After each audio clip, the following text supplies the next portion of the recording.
इस लेक्चर में हम स्टार्ट करेंगे with thermochemistry. Thermochemistry is a branch of chemistry that deals with heat changes accompanying a reaction।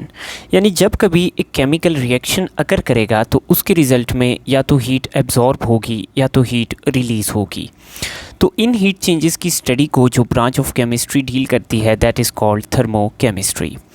Now कुछ reactions ऐसे हैं जिनके रिज़ल्ट में हमारे पास ओवरऑल हीट एब्जॉर्ब होगी। ऐसे रिएक्शंस जिनके रिज़ल्ट में हीट एब्जॉर्ब होगी, ऐसे रिएक्शंस को हम कहते हैं endothermic.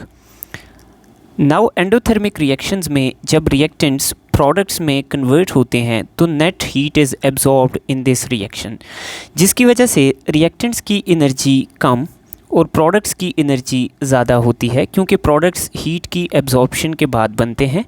Therefore the energy of products is high and energy of reactants is low. Now अगर हम इस रिएक्शन का ग्राफ प्लॉट करें,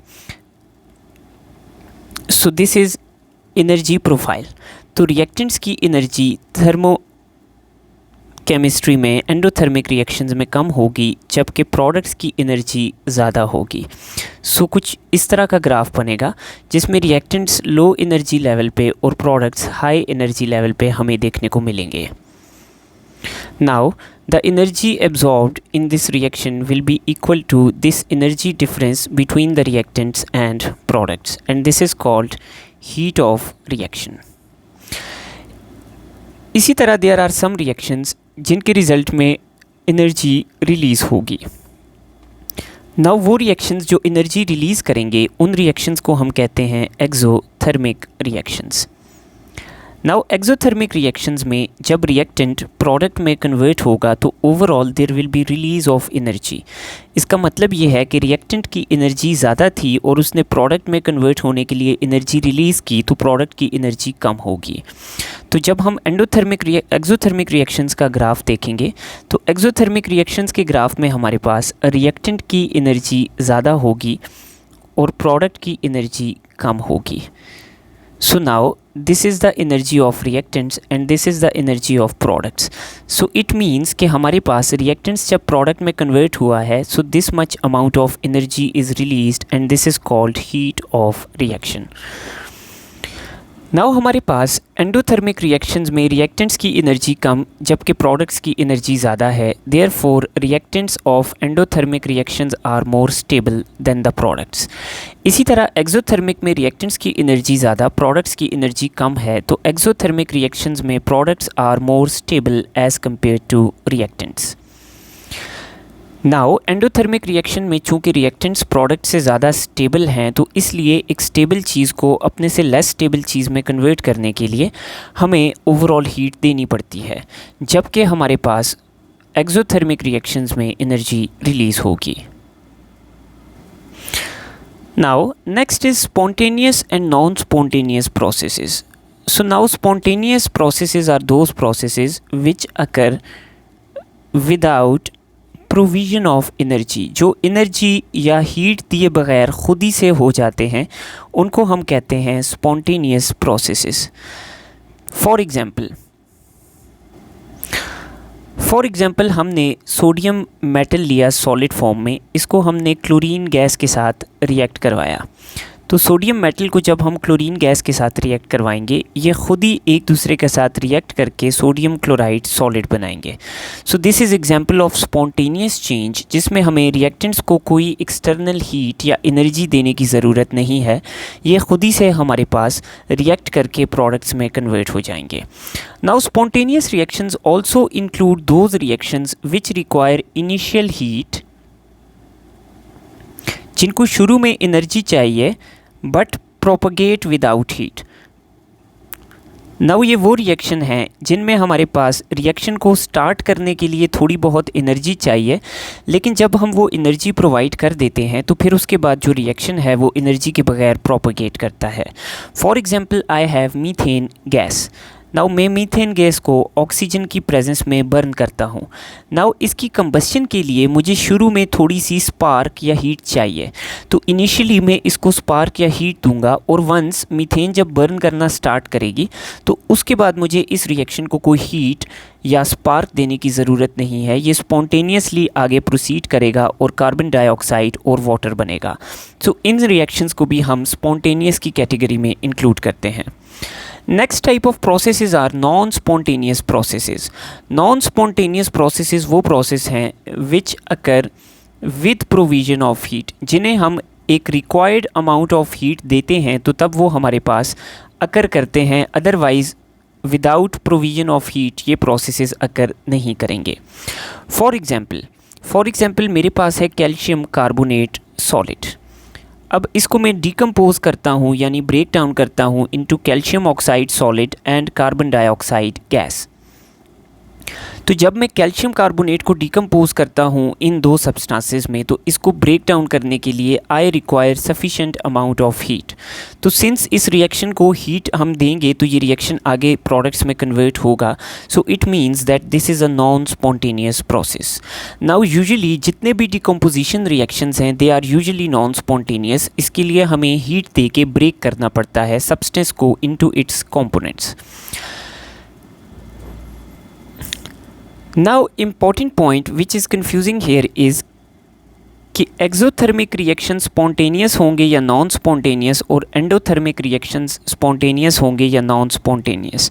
तो कीप इन माइंड कि रिएक्शन का एक्सोथर्मिक या एंडोथर्मिक होने का डायरेक्टली रिएक्शन के स्पॉन्टेनियस या नॉन स्पॉन्टेनियस होने से कोई रिलेशन नहीं है। नाउ एक रिएक्शन स्पॉन्टेनियस होगा या नहीं, इट इज़ गवर्न्ड बाय एक्सर्गोनिसिटी। तो वो रिएक्शंस जो एक्सर्गोनिक हैं दे विल बी स्पॉन्टेनियस,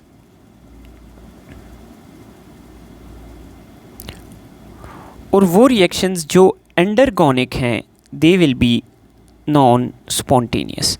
तो रिएक्शन की स्पॉन्टेनिटी और नॉन स्पॉन्टेनिटी को एक्सोथर्मिसिटी या एंडोथर्मिसिटी गवर्न नहीं करती, बल्कि एक्सर्गोनिसिटी और एंडरगोनिसिटी गवर्न करती है। नाउ एक्सर्गोनिक रिएक्शंस वो हैं जिनके हमारी गिब्स फ्री एनर्जी नेगेटिव है, यानी वो रिएक्शन जिसके रिज़ल्ट में गिब्स फ्री एनर्जी नेगेटिव होगी या गिब्स फ्री एनर्जी डिक्रीज़ होगी उसको हम कहेंगे एक्सर्गोनिक। और वो रिएक्शंस जिनके रिज़ल्ट में गिब्स फ्री एनर्जी पॉजिटिव होगी that will be endergonic. Now the discussion of Gibbs free energy is out of course, therefore we do not need to discuss it further. But point to note here is कि exothermic reactions spontaneous और non-spontaneous भी हो सकते हैं और endothermic reactions भी spontaneous या non-spontaneous हो सकते हैं। Now we see कि हमारे पास थर्मोकेमिस्ट्री में कौन कौन सी बेसिक कंपोनेंट्स मौजूद हैं। तो सबसे पहले सपोज़ कि थर्मोकेमिस्ट्री में हम ज़्यादातर रिएक्शंस को स्टडी करते हैं और रिएक्शंस की हीट चेंजेस को स्टडी करते हैं। So suppose I have a reaction vessel जिसके अंदर मेरे पास एक रिएक्शन अकर कर रहा है। नाउ थर्मोकेमिस्ट्री में वो चीज़ जिसकी हीट चेंज में हम इंटरेस्टेड हैं उसको हम कहेंगे system.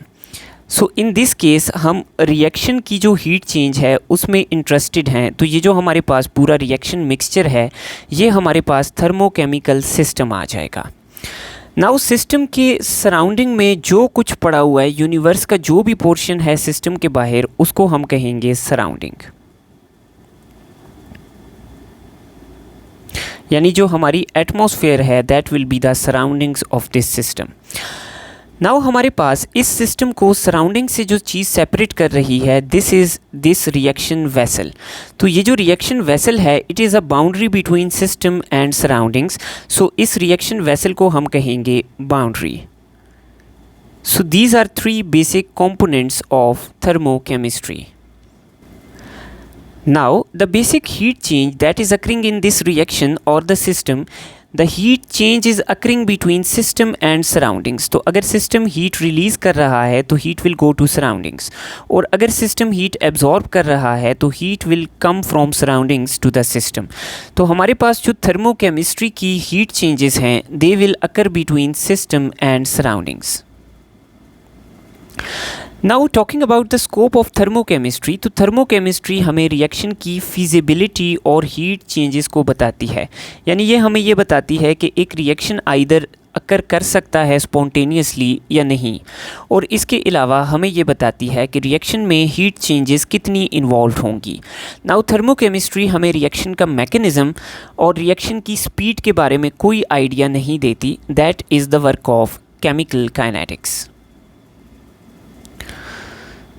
Now we move towards the concept of state function, which is the basic concept in thermochemistry. तो suppose I have this container.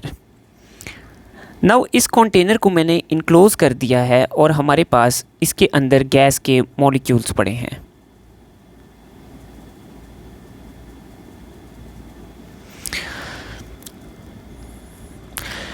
Now चूँकि ये गैस एक specific state में पड़ी है, तो अब ये गैस जिस स्टेट में पड़ी है उस स्टेट को डिस्क्राइब करने के लिए हम सर्टेन पैरामीटर्स यूज़ करते हैं। फॉर एग्ज़ाम्पल, ये एक गैस कंटेनर में पड़ी है तो इसका सर्टेन प्रेशर होगा, इसका सर्टेन वॉल्यूम होगा और ये सर्टेन टेम्परेचर पे पड़ी होगी।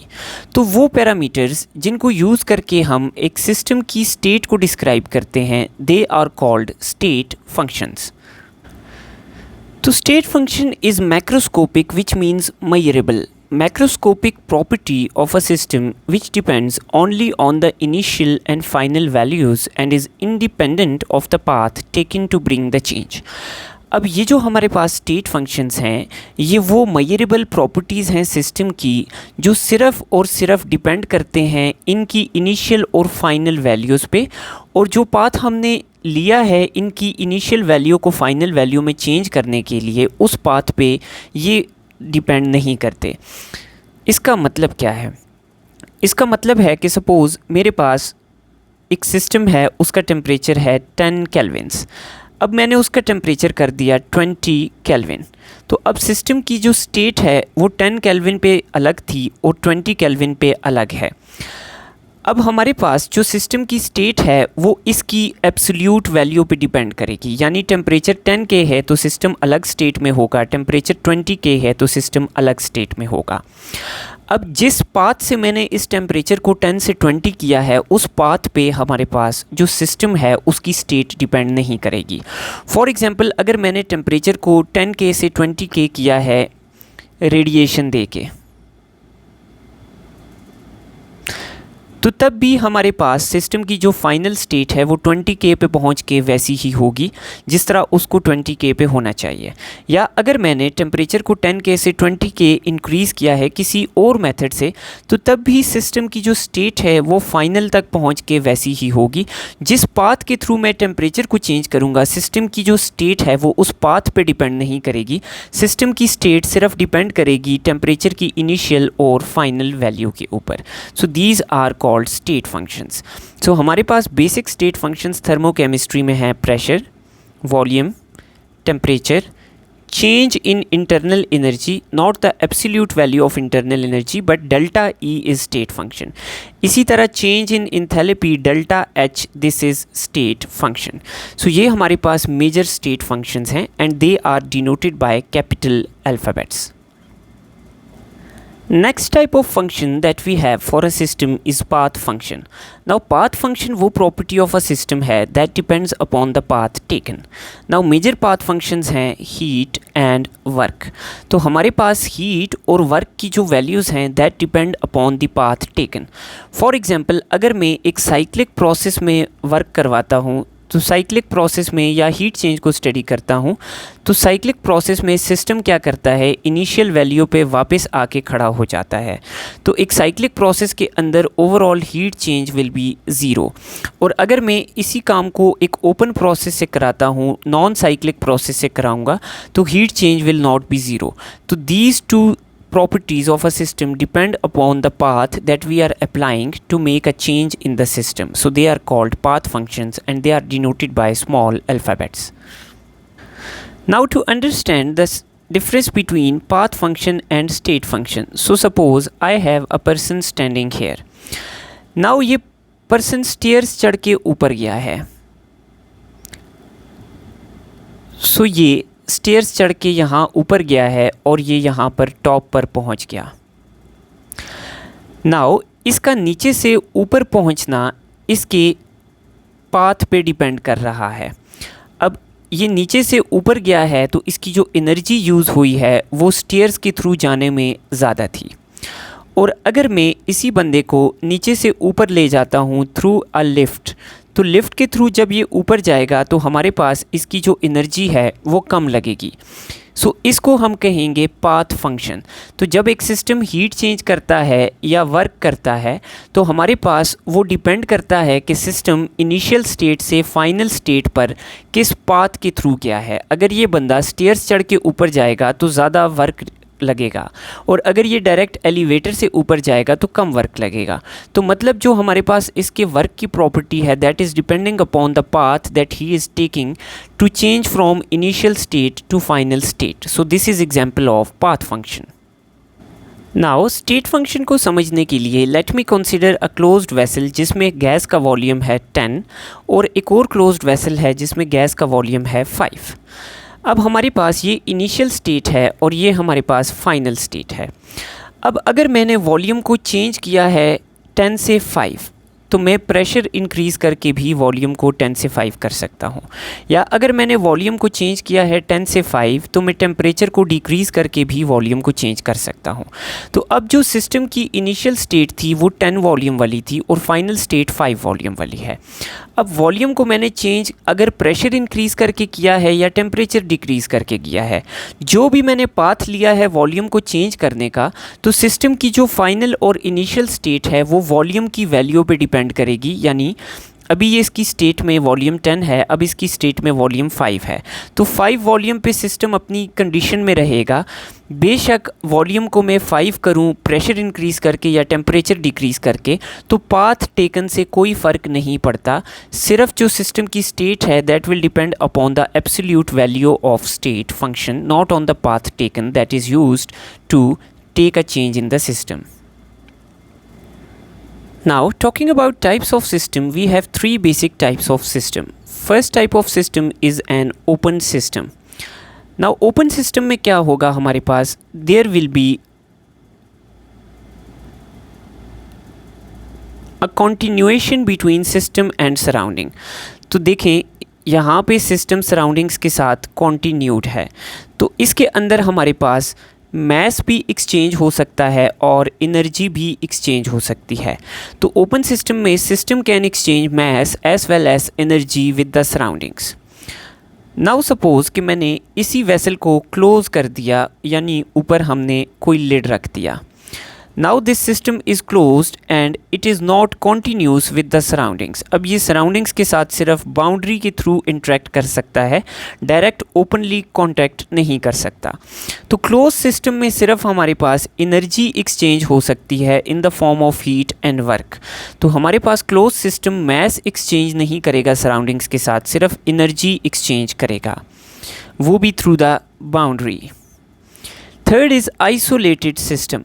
सो आइसोलेटेड सिस्टम वो है जिसके अंदर सिस्टम को हम सराउंडिंग से कम्प्लीटली आइसोलेट कर सकते हैं।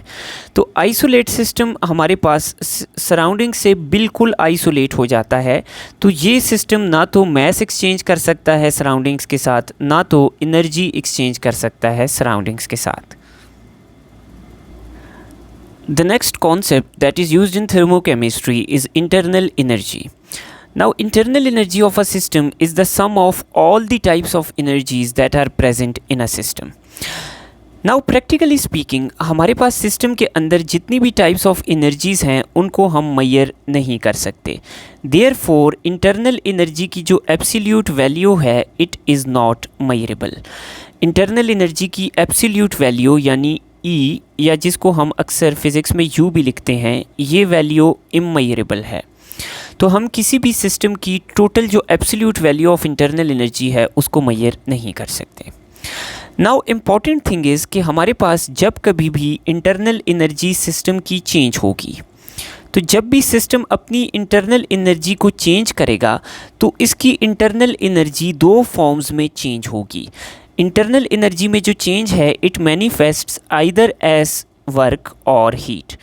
तो जब भी इंटरनल एनर्जी सिस्टम की चेंज होगी तो वो या तो वर्क में कन्वर्ट होगी या तो हीट में कन्वर्ट होगी। तो हम वर्क को भी मेजर कर सकते हैं और हीट को भी मेजर कर सकते हैं। Therefore by measuring the work and heat produced by the system we can measure the change in internal energy. So हमारे पास इंटरनल एनर्जी की एब्सोल्यूट वैल्यू मेजरेबल नहीं है, लेकिन जो इंटरनल एनर्जी में चेंज आती है जो कि हीट या वर्क की फॉर्म में कन्वर्ट होती है, जिसको हम डेल्टा ई लिखते हैं, दिस वैल्यू इज़ मेजरेबल।